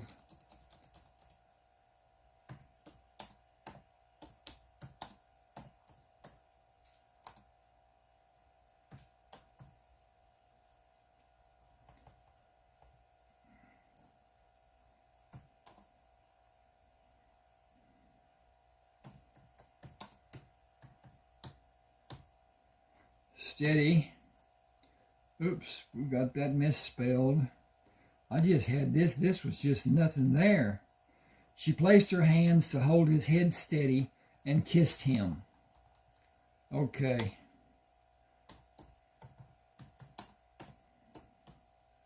Good morning, Mr. Crammer. Well, that's got a... Boy, oh boy. I'll come back and fix this. I'm going to fix it. If you will, just give me a second. And the word has me screwed up. That's the problem. That should be... Oh, it won't go there. Okay. All right. We're going to go up. Yes. And hit that. And go up again. And hit that. And come down and hit that. And go up. And hit that. And hit that. And it's fixed. But now it was not... It was indented where it should not have been. So now it is on the edge of the texting like it should be. And now it's saved. Okay. He stood and pulled her to him. Good morning, Dorothy Crammer. Did you sleep well? I did. Will every night be as good as last night was? He smiled. I hope they will be even better. She said, I will need to go to the shop at 8 and go to the yard before 10. The first ship is scheduled to launch this afternoon. Am I allowed to act like an owner? She said, you are the owner. You were the owner until you said I do yesterday. You went from being the owner to being a owner.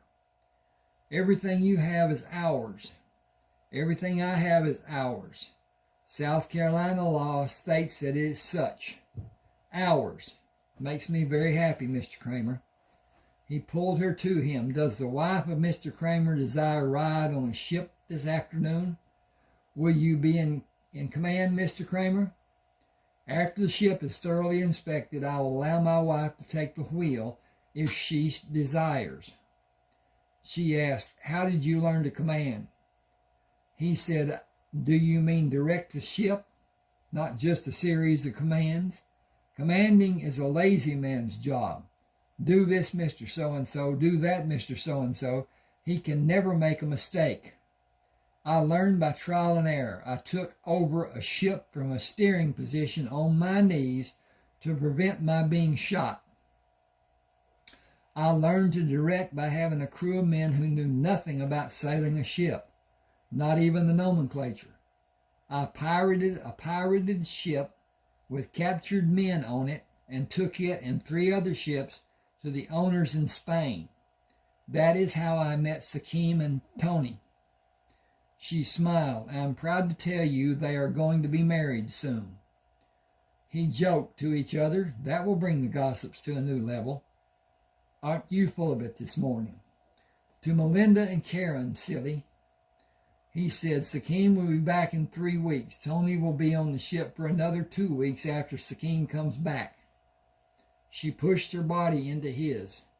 Melinda is happy with you because Sakim will be back soon. Karen is not so happy with you or anyone. Tony will need to have another position to keep her happy. Do you have certain suggestions? He frowned. With the new ships coming out, none of the women are going to be very happy. I will need to be gone on one, and Tony and Sakim will too. We do not have people to direct them. We are so short on hands.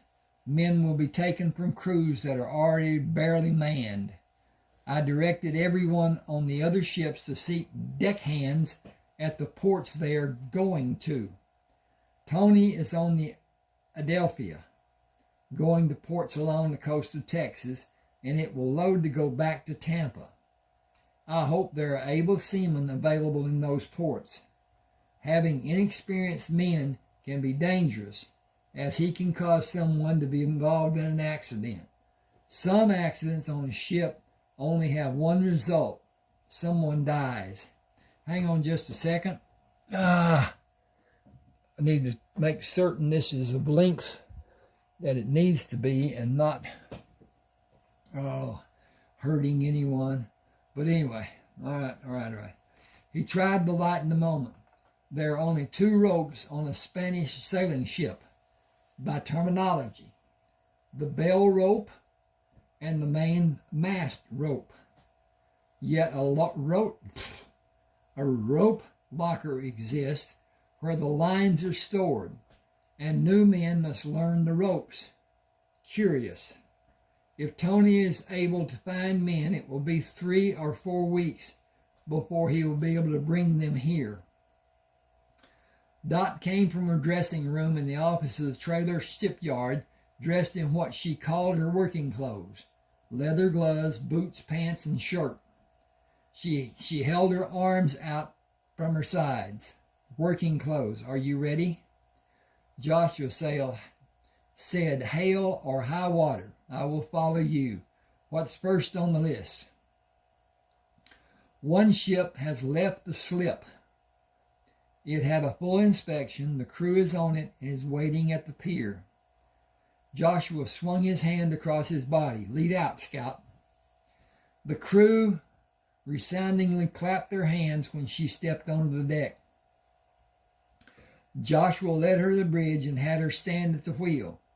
He winked at the deckhand, who moved away from them as they came up the ladder. He went back on the deck and shouted, boat crews ready, cast off all lines. He listened for the hawsers to be pulled aboard and blemished. Joshua shouted, boat crews, haul away. As the ship began to move, he held a line anchored to the top spar of the main mast. Sail crews, go aloft. Dot stood with her mouth hanging open when he climbed hand over hand to the top spar. She turned to the man standing at the bridge with her. You can take your position. Joshua was just showing me the ropes. He moved closer. I am Carl Townsend. I will help you if you need my help. Otherwise, I will just watch a man do things I've never seen done before. You know who we are.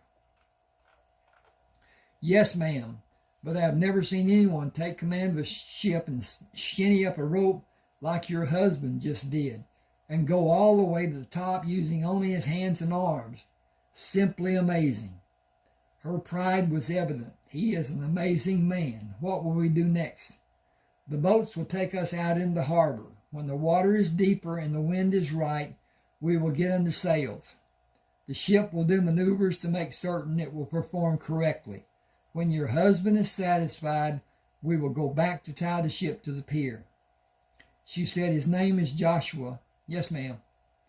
Joshua looked at the mast but found no banners flying.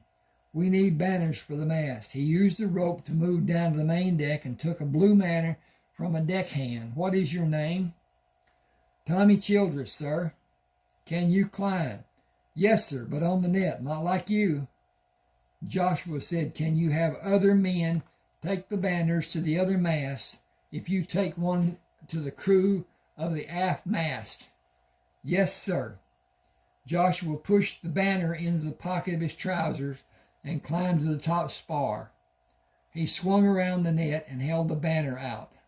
I need someone to attach the banner. Anyone can care to volunteer?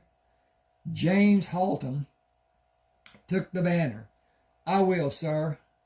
The ship performed in excellent manner due to Joshua's directing the crew's abilities to handle the sails, the helmsman following orders, and a lack of weight to slow the ship's progress. After making the turn to return to the pier, Joshua maneuvered the ship into the channel away from the pier and made a turn to come back to its original berth. He shouted, we will not use the boats to pull the ship to the pier. I need heaving lines on the outside of the rigging, aft to bow. Heave the long line from the bow to the pier. Run it through the aft hawser hole to tie it to the hawser and pull it to the pier and wingless the ship into the berth. He looked around the crew. Can we do that? Tommy Childress shouted from the deck. Can do, sir. With the hawsers run out to the pier and attached Got a fly. Don't know. Anyway, Joshua called the crew together on deck. Our maiden voyage was exemplary. Everyone performed well. I want to see a show of hands if you have seen sea duty. Only 4 men did not raise their hands.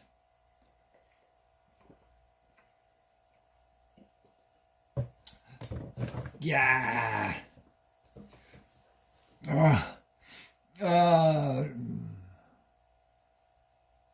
Thank you. I want to also thank everyone for this day. I enjoyed it, and I hope all of you did also. Tommy asked, undoubtedly you have commanded a lot of ships. We have taken ships out to sea trials many times, and different men have commanded. No one has ever done so well as you, and no one has ever climbed like you. I could not believe you could do it and come down and do it again. I think it is all of us who should thank you for this experience, you and Miss Dot.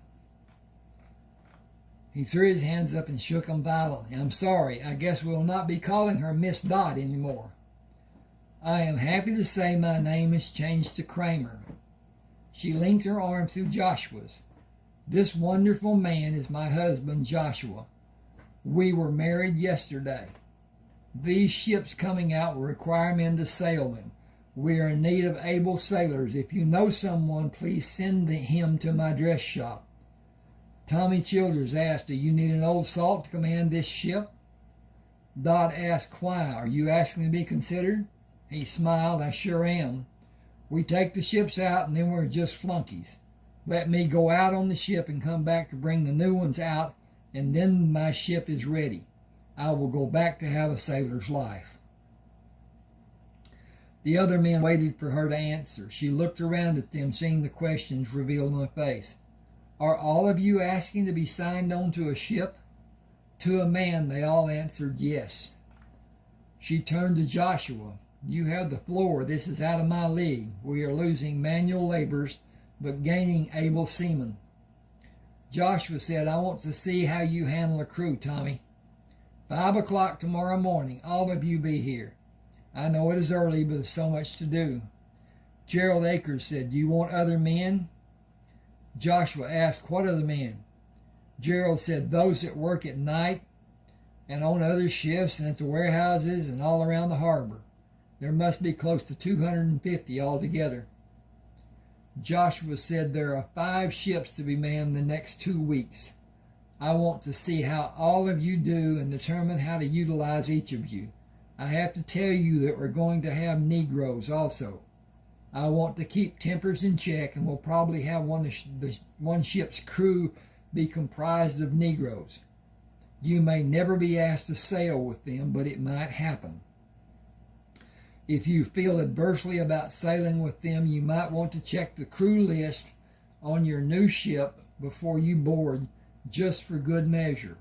I will not fault anyone if your preference is limited. Be here at 5 and we will take 3 or possibly all the ships out. I will talk to the others tomorrow after working hours. Holding his right arm behind his back, Joshua knocked on the door to Dot's house, stepped back and squared around to face the door. Oh, there should be a skipping right there. Okay, what we're going to do is dink here. 1, 2, 3, 4, 5, 6. Then we're going to cover that. And we're going to go up to home. And we're going to hit 16. And then we're going to come over here and hit center. And that's done. Okay. Now that's a holding place, so that they know it's a skip between the scene we had and the scene we're having. And he knocked on the door and stepped back and blah, blah, blah. Tessie opened the door and smiled when Joshua put his finger to his lips. She whispered, she's in the parlor. I can take those in a vase with water in it and take them to her if you want. She's been fretting all day long. Should have gone with you again like she done yesterday. He whispered, thank you. Dot jumped out of the chair and ran to him when he entered the parlor. I have missed you all day. I was asleep and barely remember remember you leaving. And I felt so lonely when I woke and you were not here. I have been close to tears all day.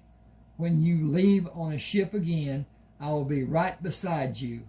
Can you accomplish what you want to have done in 2 weeks on the ship and come back home? He said, maybe even less time than 2 weeks. I want to observe Tommy and Gerald and instruct them. Everyone can possibly learn newer, better methods. I'm wondering about your name. Why are we calling you Dot instead of Dorothy? Mama wanted to name me Dorothy for my grandmother. Daddy wanted to name me for his Aunt Lynette. Daddy allowed her to name me Dorothy and use Lynette as my second name. I think it's his way of saying to my mother, I love you, but you pushed me into letting you win. I will never call her by a name you choose. He called me Dottie. Mama kind of pushed back and called me Dot. After the fight, and when the kids started calling me Dot, many of them eventually called me Dot. Both of them eventually called me. But they had a beautiful relationship and loved each other, but they were both strong-willed people. He changed so much after she died. I think he just lost the will to live near the end. He could not do anything except live for me after her death. But he was not the same person in so many ways. He visited her grave every day. He took me with him until I was 12, and that year slowly stopped going every day and taking him with him. Or so I thought. He only stopped taking me and went alone. I think his heartache grew until he could not control his emotions, and he did not want me to see. He died when I was 19. Joshua asked, what age were you when she passed away? I was 9. Ooh, I got a problem down here I need to fix. Okay, dink. All right, and then I got to go up here and hit this button, and hit that button, and hit that button, and hit that button, and we got everything fixed. Hope.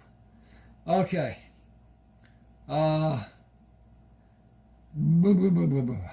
He would laugh and tell me not to dig myself a hole. In many ways, he went back to being his old self when Mama died. Not quite so bad as he was. She pulled him closer to her. I did not mean to walk down memory lane so much. I missed them all. They were my support. Now you are. I would enjoy taking you into the bedroom and making mad, passionate love to you. Tessie said, you can enjoy those flowers, enjoy the meal I've been fixing, enjoy Mr. Joshua when the sun be going down. And it be a proper loving time.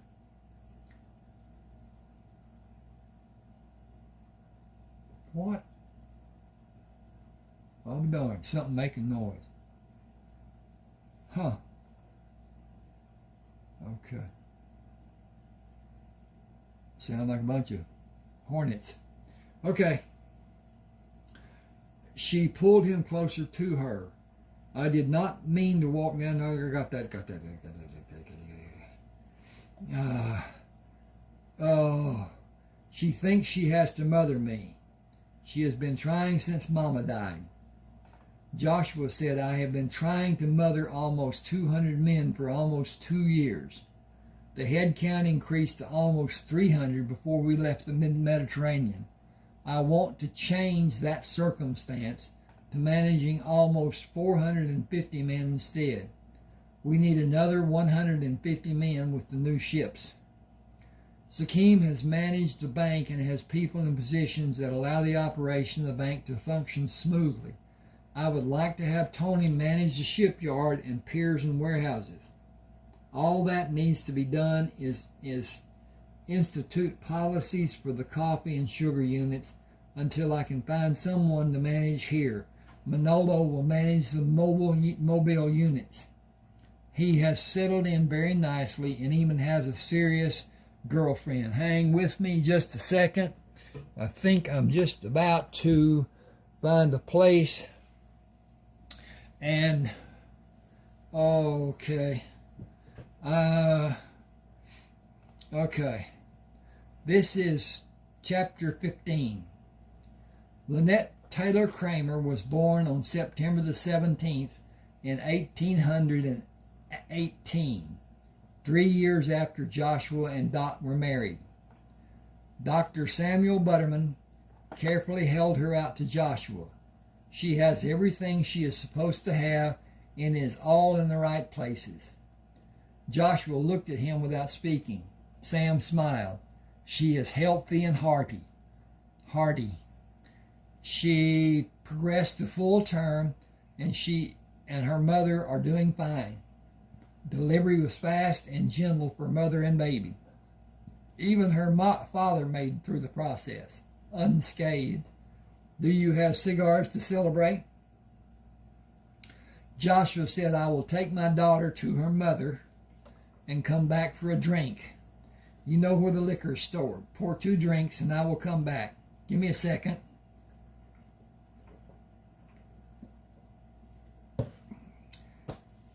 He started in the bedroom and met Tessie in the hallway. I ain't going to try to wash these sheets.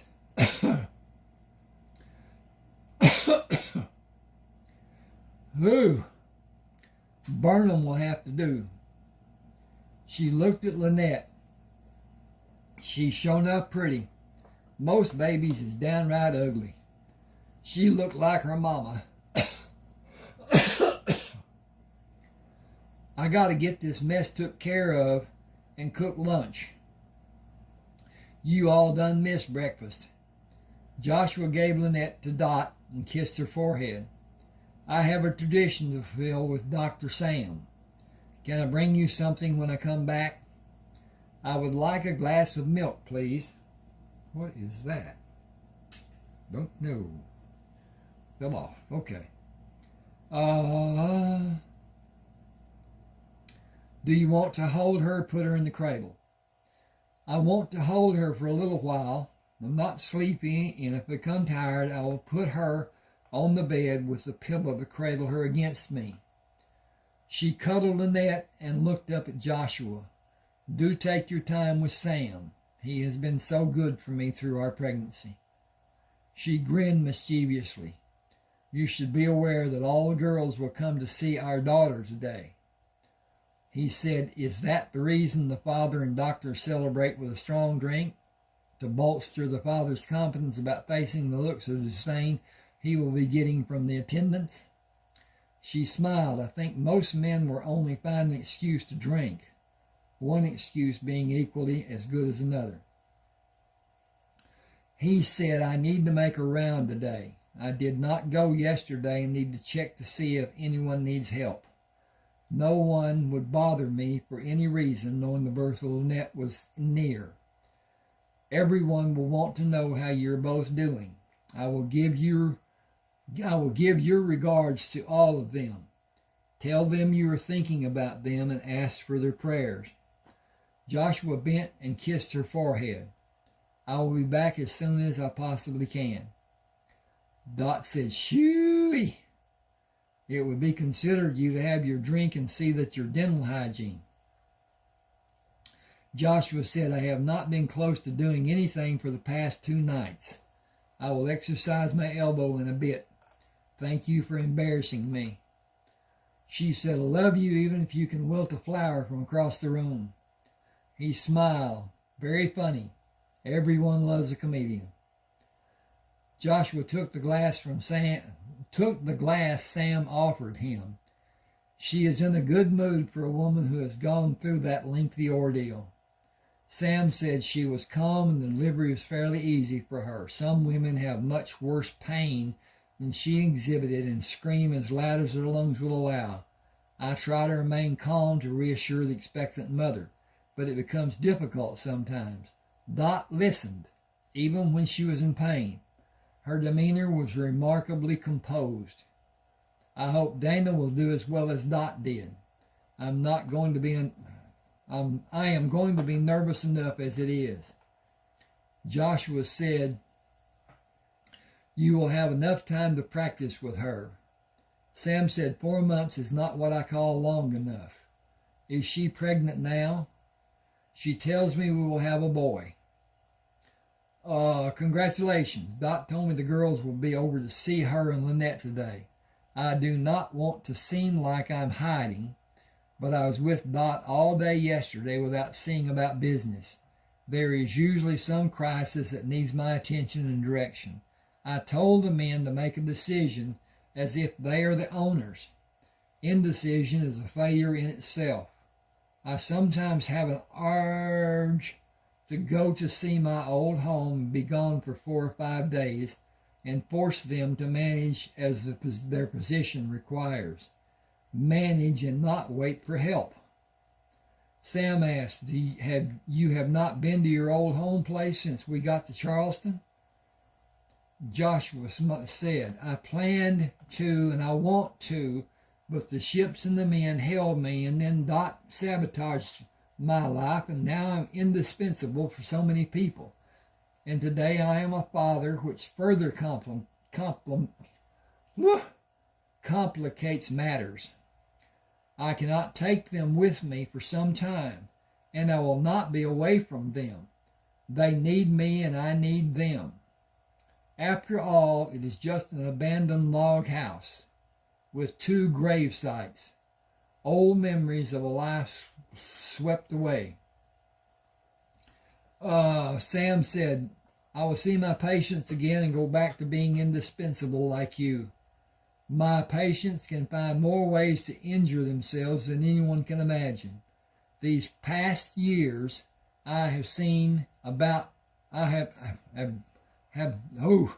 these past years I have just about seen it all. My primary function is stitching someone back together or prescribing something from Sakim's herbs for indigestion or diarrhea. I would not trade my life for anyone's, but sometimes I think there has to be good days also. If I could go home instead of going to the clinic, I would say it has been a wonderful day and my effort had a great value. I brought another life into the world. I was truly needed. Instead, I dreaded the possibility of seeing a patient with a fishing hook stuck through one of his appendages, or a person who has waited almost too long to come to see me. I am certain someday I'll be forced to amputate because someone did not follow my directions and take the prescribed preventive measures. I am forever aghast at the people who will blame me for that occurring. I cannot be a physician and act as I know to be proper, and I will not be a babysitter for someone foolish enough to think diabetes will somehow become better and not kill them. When that day comes, and I have a strong suspicion it will, I will move away from here to a place I am not known. I can stand the scrutiny with the knowledge I acted in the best interest of the patient. I will not subject my family to scorn and ridicule. Joshua said, I had no idea things could be so alarmingly bad. Okay, I had no idea things could be so alarmingly bad. Sam said, maybe not today.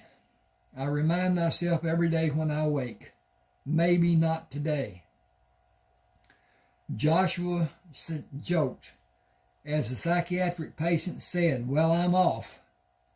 I'll see you later, but there will not be a fish hook in my finger. I hate fishing. To me, it is a jerk on one end of the line waiting for a jerk on the other end of the line. Thanks, Sam. Sam said, later, Joshua first went to the bank and found Sakim at his desk. We have a healthy baby girl. Hang just a second. And, okay. I will send out flowers. Lynette? Joshua said yes. We agreed many moons ago on Lynette for a girl.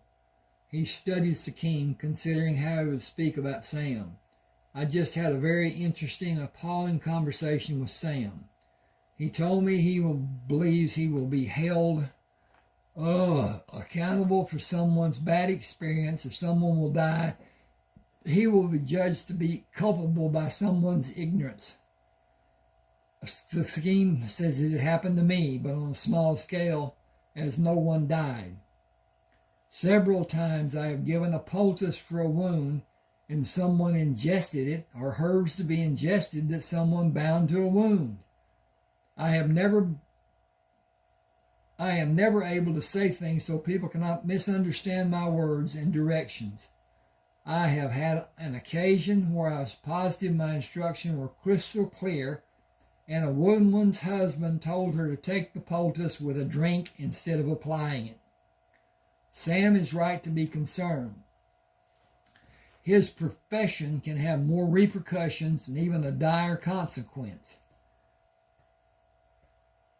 People die, and sometimes the survivor needs to point an accusing finger at someone.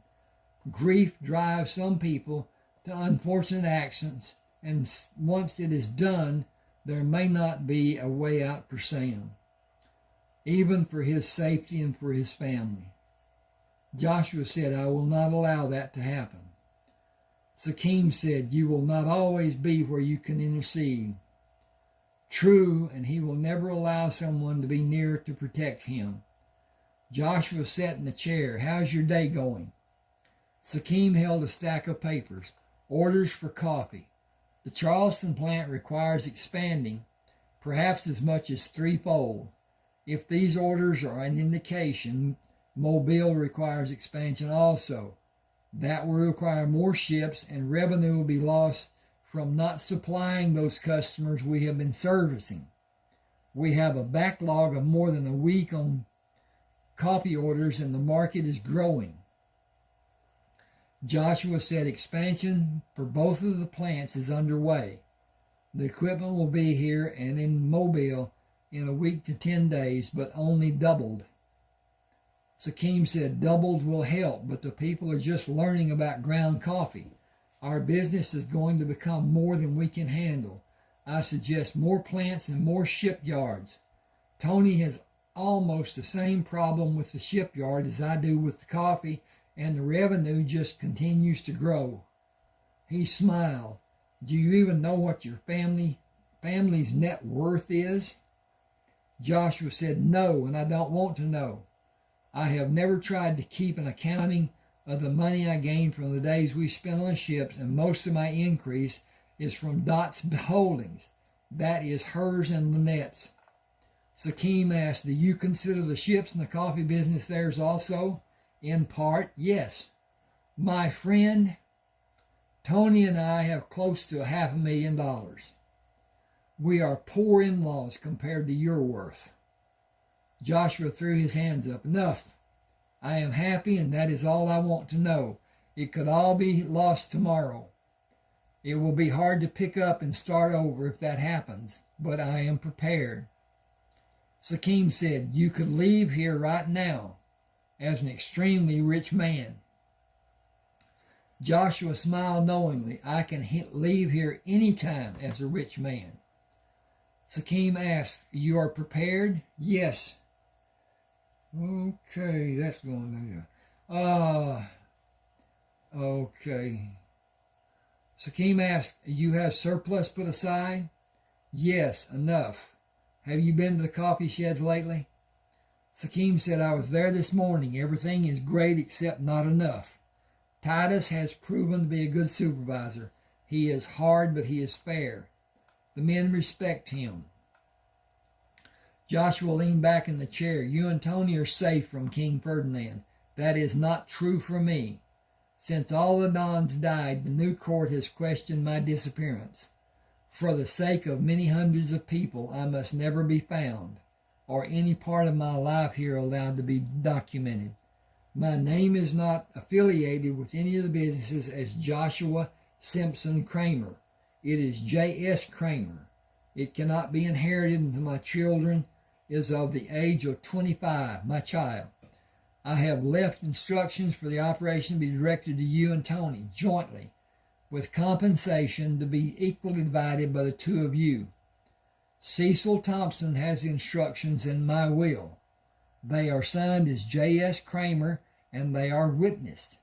That is as safe as I'm able to keep everyone. I have copies ready for you and Tony if something should happen to me. Hang on a second. I know you will guard my family. Sakim smiled, rest assured. Joshua said, that is a gruesome thought. Have the buildings ready for the new equipment. Manolo has been advised. Where have you considered locating other plants? Sakim said, on the East River of the city of New York.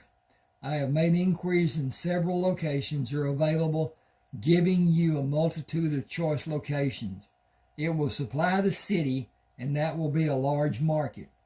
Build 6 or more stores in the city and several in New Jersey and sell exclusively roasted coffee beans and ground coffee beans and anything related to making coffee. Okay. Okay.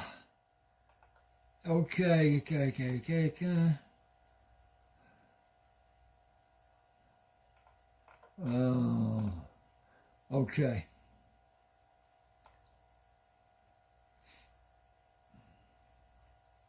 All right. I think I need to quit here, and I'll do another video to follow up on this one. Yes, and whatever it is.